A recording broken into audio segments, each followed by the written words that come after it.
देख रहे हो शैलेश एक्स हॉरर।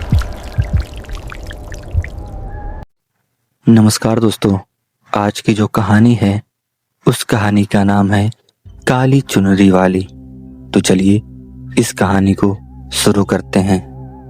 कहते हैं कुछ परछाइयां नाम लेकर नहीं बुलाती हैं, वो बस आवाज देती हैं, और जो उस आवाज के पीछे चला जाए वो फिर कभी अकेला नहीं रहता। आज की कहानी है उस औरत की जो रात में ओढ़ती है काली चुनरी। धनौरा गांव बाहर से देखने में बिल्कुल साधारण सा लगता था, जैसे किसी भी दूसरे गांव की तरह। खेत, कच्ची गलियां और मिट्टी से बने घर। लेकिन जैसे ही सूरज ढलने लगता पूरा गांव अपनी शक्ल बदल लेता था। आसमान का रंग धीरे धीरे गाढ़ा हो जाता, हवा में अजीब सी ठंडक घुल जाती और ऐसा महसूस होता जैसे कोई अदृश्य चीज गलियों में घूम रही हो। पेड़ों की पत्तियां हवा के बिना सरसराने लगती थी, कुत्ते अचानक से रोने लगते और हर घर में लोग बिना कुछ कहे रात में दिए बुझा देते थे। गांव वालों के बीच एक अनकहा नियम था, सूरज डूबने के बाद किसी अजनबी आवाज का जवाब मत देना। इस डर की जड़ थी काली चुनरी वाली, एक ऐसी परछाई जो रात के साथ जागती थी। दोस्तों, मेरा नाम विवेक है। मैं शहर से आया था लोक कथाओं पर रिसर्च करने। मुझे हमेशा लगता था कि डर बस इंसानों के मन की उपज है, लेकिन धनौरा पहुंचते ही मैंने महसूस किया कि यहाँ का डर किताबों से बिल्कुल अलग है। लोग बातें अधूरी छोड़ देते, अचानक चुप हो जाते, और जैसे ही उस रात की बात आती उनकी आंखों में डर साफ दिखने लगता। जब मैंने काली चुनरी वाली के बारे में पूछा तो कई लोग उठकर चले गए, मानो उसका नाम लेना भी उसे बुला लेने जैसा हो। पहली रात मैं अपने कमरे में बैठा नोट्स लिख रहा था। बाहर सन्नाटा इतना गहरा था कि अपनी सांसों की आवाज सुनाई दे रही थी। तभी अचानक बाहर से किसी के चलने की आवाज आई। छम छम पायल की यह आवाज इतनी साफ थी कि मेरा दिल जोर जोर से धड़क उठा। मैंने खिड़की से झांका। गली के मोड़ पर एक औरत खड़ी थी, पूरी तरह काली चुनरी में ढकी हुई। उसका चेहरा दिखाई नहीं दे रहा था, लेकिन उसकी गर्दन अजीब तरीके से झुकी हुई थी, जैसे किसी बोझ से दब गई हो। वह बिल्कुल स्थिर खड़ी थी, मानो किसी का इंतजार कर रही हो। कुछ देर बाद उसने धीमी आवाज में कहा, दरवाजा खोल दो। उस आवाज में ना गुस्सा था ना चीख, बस गहरी उदासी और ठंडापन था। मेरे शरीर में सिहरन दौड़ गई। मैंने तुरंत खिड़की बंद कर ली।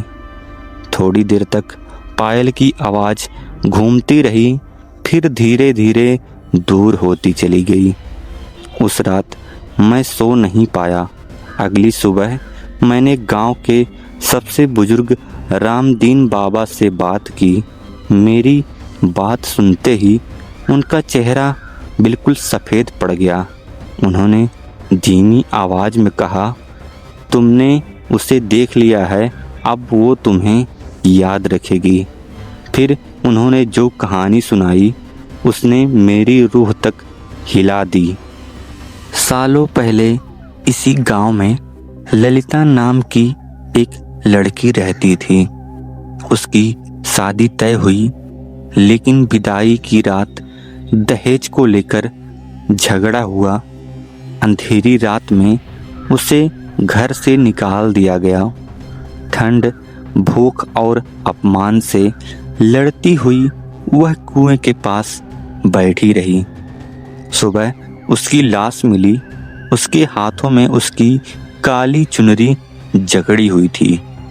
मरते वक्त उसकी बस एक फुसफुसाहट थी, जो मुझे अपनाएगा मैं उसी के साथ रहूंगी। उसके बाद से हर पूर्णिमा की रात गांव में कोई ना कोई आदमी गायब होने लगा। सुबह उसकी लाश मिलती, चेहरे पर अजीब सी शांति, लेकिन आंखें पूरी तरह सफेद। लोग कहते थे पहले वह आवाज देती है, फिर रास्ता दिखाती है, और जो उसके पीछे चला जाए वो कभी इंसान बनकर तो वापस नहीं आता। दिन बीतते गए, लेकिन अब मुझे हर रात पायल की आवाज सुनाई देने लगी। कभी कभी मेरे कमरे के बाहर, कभी कभी खिड़की के नीचे। एक रात वह मेरे सपने में आई।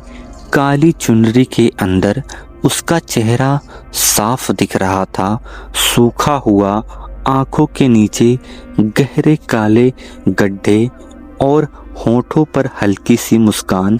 उसने कहा, अब तुम मुझे देख चुके हो, अब तुम भी मेरे हो। अगली रात गांव में अचानक बिजली चली गई। पूरा इलाका अंधेरे में डूब गया। तभी मेरे दरवाजे पर हल्की सी दस्तक हुई, ठक ठक की। फिर वही आवाज, विवेक दरवाजा खोलो।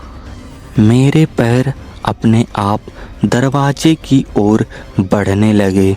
जैसे ही मैंने कुंडी छुई, ठंडे की तेज लहर मेरे शरीर से टकराई। दरवाजा खुलते ही वह सामने खड़ी थी।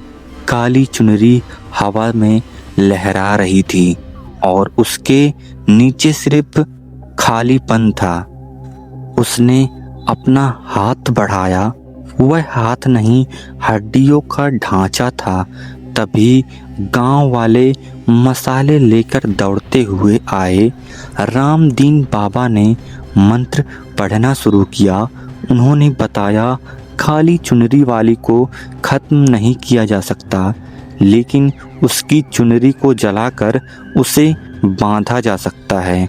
आग लगते ही वह जोर जोर से चीखी। जमीन कांपने लगी, हवा जैसे रोने लगी। कुछ ही देर में काली चुनरी राख बन गई। मैं गांव छोड़कर चला गया, लेकिन आज भी शहर की सुनसान गली में पूर्णिमा की रात मैंने पीछे से वही आवाज सुनी, पायल की, छम छम, और कंधे पर किसी ठंडी चीज का स्पर्श महसूस किया। क्योंकि कुछ परछाइयां गांव नहीं छोड़ती, वो इंसान के साथ चलने लगती हैं। तो दोस्तों, ये कहानी आपको कैसी लगी कमेंट करके बताइए। अगर यह कहानी आपको पसंद आई हो तो मेरे वीडियो को लाइक और मेरे चैनल को सब्सक्राइब जरूर कर लीजिएगा। मैं ऐसे ही हॉरर स्टोरी लाता रहूँगा।